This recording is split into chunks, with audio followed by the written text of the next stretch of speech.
গ্যাসের চুলা নামাইয়া চুলার উপরে আমার দাঁড়া করে রাখ।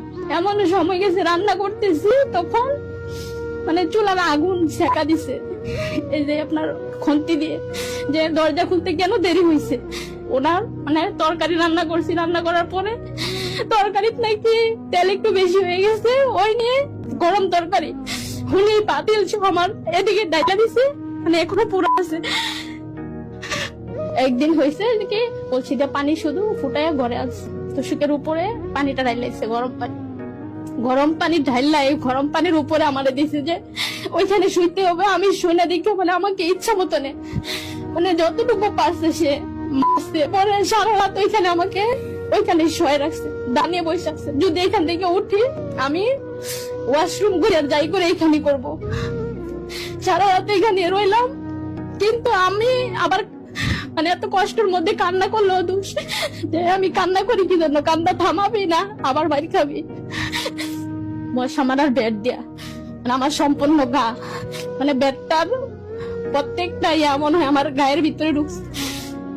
বাড়িতে গেছি, আমি গোসল করতে গেছি ওয়াশরুমে, আম্মু জানি কি জন্য গেছে, আম্মু গিয়ে দেয় আমার পিঠের মধ্যে অনেক সুপ সুপ দাগ। আম্মু মানে চিৎকার দিয়ে বলতেছে যে এগুলা কি। তখন আমি বলছি যে ব্যথা পাইছি, আম্মু বলে না এতগুলো তার ব্যথা পাও নাই। আম্মু বুঝতে গেছে, তখন আমি হামাও করে কাইতে দিচ্ছি, তখনই সবাই শুনতে পাইছে। আরেকদিন গামছা নিছে, গামছা নিয়ে যা ফ্যানের সাথে আমাকে ঝুলাইয়া মারা ফেলবে, মানে আমার মতো নারী নাকি বাঁচার অধিকার নাই। তারপর আমি 999 ফোন দিয়ে আমি ওইখান থেকে উদ্ধার হয়ে আসছি।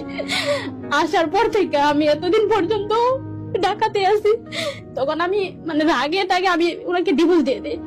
দেওয়ার পরে ডিভোর্স লেটার পাওয়ার পরে উনি উগ্র হয়ে গেছে, বিভিন্ন খারাপ কিছু না আমার ছবির সাথে অ্যাড করে ফেসবুকে সার্চে আমার মামাদের ভাইদের মানে আমার বাবা মামা ভাইয়েরা নাকি আমার সাথে খারাপ কিছু করবো, এই জন্য সংসার থেকে নিয়ে এসে মানে নিকৃষ্ট ভাষা ফেসবুকে লেখালেখি করে যে আমি টাকার জন্য এসে পড়ছি, ঢাকা শহরে আমি ব্যবসা করে এই করি, কেউ সময় কাটাইতে চাইলে আসেন, আর অনেক কিছু যা মানে বলার বাহিরে।